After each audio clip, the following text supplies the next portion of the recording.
بسم اللہ الرحمن الرحیم۔ آج کا سبق خدا تعالیٰ کی کتابیں۔ سوال نمبر 1، توریت اور زبور اور انجیل کا آسمانی کتابیں ہونا کیسے معلوم ہوا؟ جواب نمبر 1، ان تینوں کتابوں کا آسمانی کتابیں ہونا قرآن مجید سے ثابت ہوتا ہے۔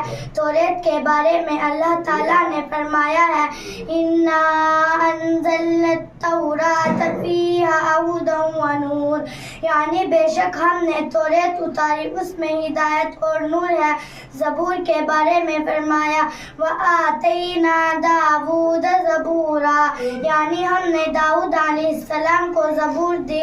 انجیل کے بارے میں فرمایا، وَقَفَّيْنَا بِعِيسَى ابْنِ مَرْيَمَ وَآتَيْنَاهُ الْإِنجِيلَ، یعنی ہم نے عیسیٰ بن مریم کو بھیجا اور انہیں انجیل دی۔ بس مسلمانوں کو قرآن مجید کے ذریعے سے ان تینوں کتابوں کا آسمانی کتابیں ہونا معلوم ہوا۔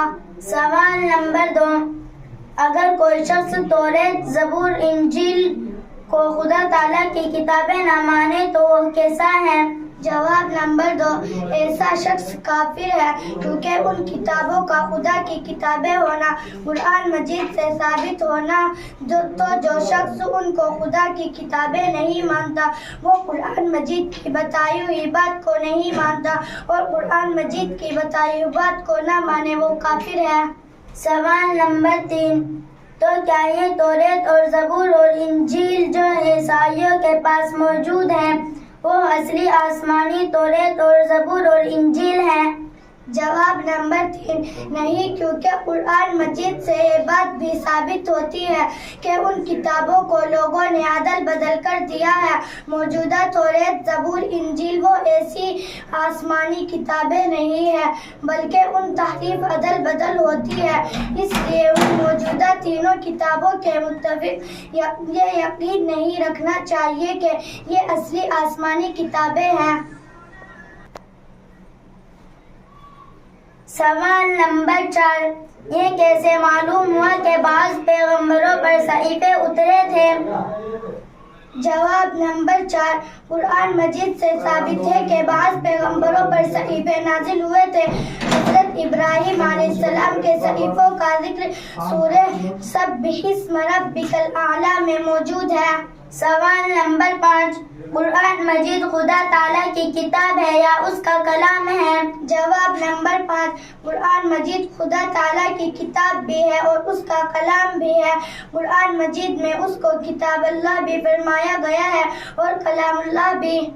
سوال نمبر 6، توریت، زبور، انجیل اور قرآن مجید سے افضل کون سی کتاب ہے؟ جواب نمبر 6، قرآن مجید سب سے افضل ہے۔ سوال نمبر 7، قرآن مجید کو پہلی کتابوں پر کیا فضیلت ہے؟ جواب نمبر 7، بہت سی فضیلتیں ہیں، جن میں سے چند فضیلتیں یہ ہیں۔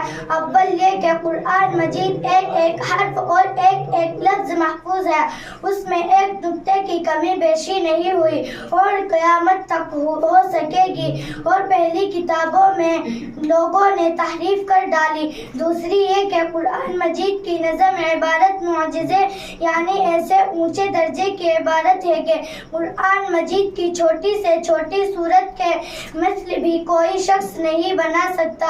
تیسری یہ کہ قرآن مجید آخری شریعت کے احکام لایا ہے، اس لیے اس کے بہت سے احکام نے پہلی کتابوں کے حکموں کو منسوخ کر دیا ہے۔ چوتھی یہ کہ پہلی کتابیں میں ایک دفعہ ہی اکٹھی نازل ہوئی اور قرآن مجید 23 برس تک ضرورتوں کے لحاظ سے تھوڑا تھوڑا نازل ہوتا رہا۔ آہستہ آہستہ اور ضرورتوں کے وقت اترنے کی وجہ سے لوگوں کے دلوں میں اترتا گیا اور سینکڑوں ہزاروں آدمی اس کے احکام کو قبول کرتے اور مسلمان ہوتے گئے۔ پانچویں یہ کہ قرآن مجید ہزاروں لاکھوں مسلمانوں کے سینوں میں محفوظ ہے اور یہ سینہ بسینہ حفاظت رسول کریم صلی اللہ علیہ وسلم کے مبارک زمانے سے آج تک برابر چلی آتی ہے اور انشاءاللہ تعالی قیامت تک جاری رہے گی۔ اسی سینہ بسینہ حفاظت کی وجہ سے اسلام کے دشمنوں کو کسی وقت یہ موقع نہ ملا کہ قرآن میں کمی بیشی کر سکے یا اسے دنیا سے ناپید کر دے، اور نہ خدا چاہے قیامت تک ایسا موقع ملے گا۔ چھٹی یہ کہ قرآن مجید کے احکام ایسے معتدل ہے کہ ہر زمانے اور ہر قوم کے مناسب ہے۔ دنیا میں کوئی ایسی قوم نہیں کہ وہ قرآن مجید کے احکام پر عمل کرنے سے عاجز ہو، چونکہ قرآن مجید کے احکام ہر زمانے اور ہر قوم کے مناسب ہے۔ اس لیے قرآن مجید کے نازل ہونے کے بعد کسی دوسری شریعت اور کسی دوسری آسمانی کتاب کی حاجت باقی نہیں رہی، اور رسول اللہ صلی اللہ علیہ وسلم کی رسالت تمام دنیا کے لیے عام کر دی گئی۔